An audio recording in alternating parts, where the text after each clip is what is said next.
వీడియోలో పప్పు రసం ఎలా తయారు చేయాలో ఈ వీడియోలో చూసేద్దాం. ముందుగా ఇవన్నీ కావాల్సిన పదార్థాలు. స్టవ్ వెలిగించుకొని కుక్కర్ తీసుకొని అందులో ఆయిల్, కందిపప్పు, ఒక గ్లాస్ వాటర్ వేసి ఉడికించుకోవాలి.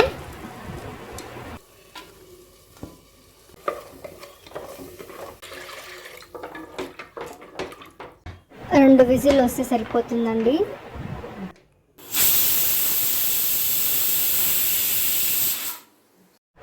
ఒక పెనుము తీసుకొని అందులో ఆయిల్ వేసుకొని ఆవాలు, ఎండుమిరపకాయలు, తర్వాత కరివేపాకు, దంచి పెట్టుకున్న తెల్లగడ్డ, మిరియాలు,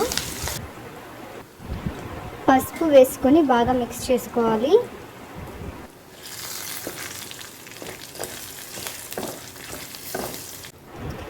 నానబెట్టుకున్న చింతపండుని అలాగే టమోటాని గుజ్జును తీసేసి రసాన్ని మాత్రం అందులో యాడ్ చేసుకోవాలి. ఉప్పు రుచికి సరిపడా,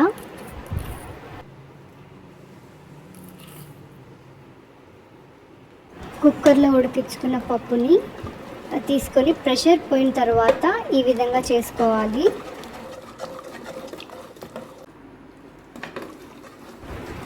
మెంతులు, జీలకర్రని బాగా వేపుకోవాలి. వేపుకున్న ఆ మెంతులు, జీలకర్ర పొడిని ఇందులో వేసుకోవాలి. 10 నిమిషాలు అయిన తర్వాత బాగా పొంగుతున్న రసంలో కొత్తిమీర వేసుకోవాలి. ఉడికించిన పప్పుని మళ్ళీ స్టవ్ పైన పెట్టుకొని రసాన్ని మొత్తాన్ని అందులో వేసి బాగా మిక్స్ చేసుకోవాలి. 5 నిమిషాల పాటు అలానే ఉంచాలి. ఆ తర్వాత ఇంగువ చిటికెడు వేసుకొని మిక్స్ చేసుకోవాలి.